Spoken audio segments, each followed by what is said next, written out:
Hello बच्चों, मैं हूं आपकी हिंदी टीचर और मेरे क्लास में आप सभी बच्चों का हार्दिक स्वागत है। आज मैं आप लोगों के समक्ष फणीश्वर नाथ रेणु द्वारा रचित कहानी जिसका शीर्षक है तीसरी कसम के सारांश को लेकर उपस्थित हूँ।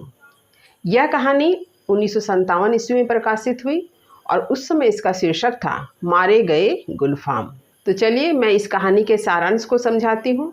हमेशा की तरह मैंने सारी बातों को लिखकर प्रस्तुत किया है, तो आप ध्यान से सुने और पूरे वीडियो को देखने के बाद सारी बातों को अपनी कॉपी में उतार लें। तो चलिए आरंभ कर रही हूँ। देखिए, फणीश्वर नाथ रेणु द्वारा रचित मारे गए गुलफाम यानी तीसरी कसम। यह तीसरी कसम शीर्षक के नाम से ही आपकी किताब में यह कहानी है। तो तीसरी कसम उनकी एक कालजयी कहानी है। कहानी का प्रमुख पात्र हीरामन पेशेवर गाड़ीवान है। सच्चाई, ईमानदारी और सादगी ही उसके चरित्र की विशेषता है। कहानी के आरंभ में हीरामन अपनी बैलगाड़ी में एक जनाना सवारी यानी स्त्री सवारी हीराबाई को फरबिसगंज ले जा रहा है। हीराबाई मथुरा मोहन कंपनी की नायिका थी। वह चंपानगर मेले में मथुरा मोहन कंपनी को छोड़कर रौता संगीत नाटक कंपनी से जुड़ गई थी। अतः रौता संगीत नाटक कंपनी ने रातों रात पगडंडी के रास्ते से हीराबाई को फरबिसगंज पहुंचाने की योजना बनाई। तो इस कहानी का प्रमुख पात्र कौन है? हीरामन। और प्रमुख नायिका कौन है? हीराबाई। हीरामन एक गाड़ीवान है और हीराबाई कौन है? नाटक कंपनी की नायिका। और हीराबाई को पहुंचाने की जिम्मेदारी किसकी है? हीरामन की, जो रातों रात पगडंडी के रास्ते से होकर हीराबाई को फरबिसगंज पहुंचाएगा। अपनी बैलगाड़ी में जनाना सवारी होने के कारण हीरामन को गुदगुदी होती है। हीराबाई के शरीर से चंपा के फूल की सुगंध निकलती। हीरामन बहुत खुश है। देखिए, किताब की पंक्ति है, और यह जनानी सवारी औरत है या चंपा का फूल, जब से गाड़ी महमा महक रही है। तो यहाँ पर जो जनानी सवारी लिखा या जनाना सवारी दोनों एक ही अर्थ रखता है। तभी उसे याद आता है कि एक बार जब कंट्रोल के ज़माने में उसने अपनी बैलगाड़ी में चोरी का माल लादा था, फिर पकड़े जाने से बचने के लिए अपने बैलों को भगाकर खुद किसी तरह जान बचाकर भागा था। उस समय हीरामन ने पहली कसम खाई कि वह अब कभी भी अपनी बैलगाड़ी में चोरी का माल नहीं ला देगा। तो ये जो कहानी तीसरी कसम है, इसमें हीरामन 3 बार कसम खाता है।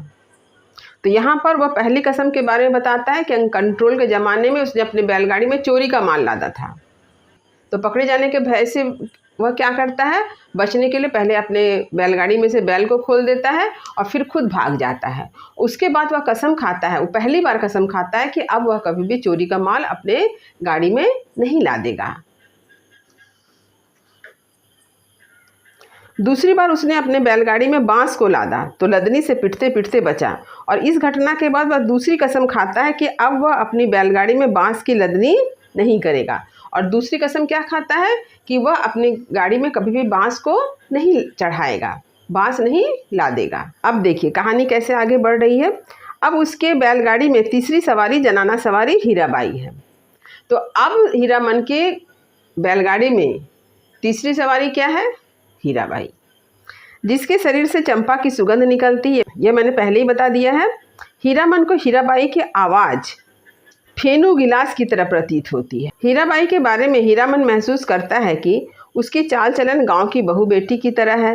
पहाड़ी तोते की तरह उसके होंठ लाल हैं, उसकी मुस्कुराहट में खुशबू है। इतना ही नहीं, हीरामन को हीराबाई के लाल तलवा को देखकर बहुत आश्चर्य होता है। तो हीरामन जो है हीराबाई को देखकर बहुत खुश है।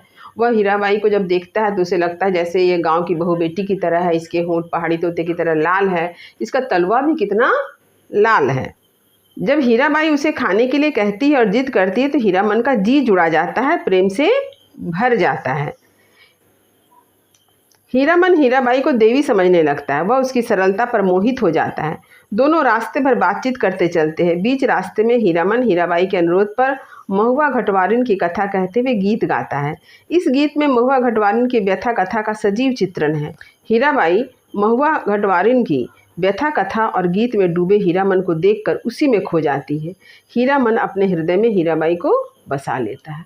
और इस तरह से हम देखते हैं कि हीरामन के मन में क्या? हीराबाई के प्रति प्रेम जगता है। हीरामन हीराबाई को मेले में पहुंचा देता है। इतना ही नहीं, हीराबाई के अनुरोध पर अपने साथियों के साथ रोज नौटंकी भी देखता है। नौटंकी देखते समय उसे ऐसा महसूस होता है कि हीराबाई उसे ही देख रही है और वह भी अपलक एकटक हीराबाई को देखता रहता है।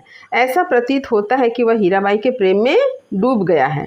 इतना ही नहीं, हीरामन को हीराबाई का सबके सामने नाचना अच्छा नहीं लगता। ऐसा क्यों लग रहा है? क्योंकि हीरामन के मन में हीराबाई के प्रति क्या है, प्रेम जग गया है। इसलिए वह चाहता है कि हीराबाई किसी के सामने ना नाचे। उसे हीराबाई का सबके सामने नाचना अच्छा नहीं लगता है। फिर अचानक क्या होता है, कहानी में क्या मोड़ आता है, देखिए।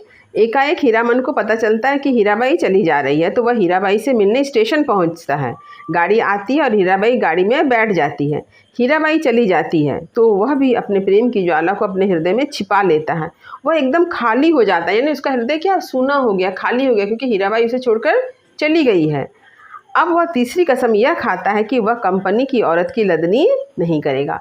और इस प्रकार हीरामन जो है फिर से एक कसम खाता है, जो कि वह तीसरी कसम है कि अब वह किसी कंपनी की औरत को अपनी गाड़ी में नहीं बैठाएगा।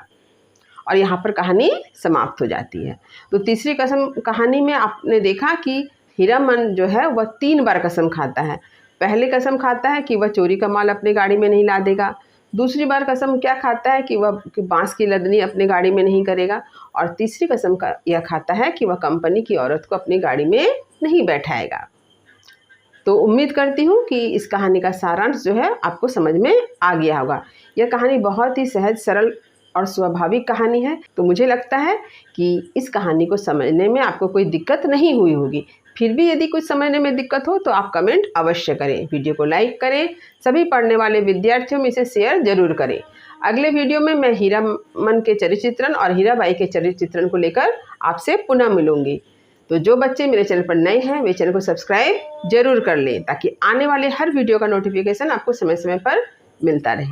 तब तक पढ़ते रहिए, जीवन में आगे बढ़ते रहिए। मेरी शुभकामनाएं आप सभी बच्चों के साथ है। धन्यवाद।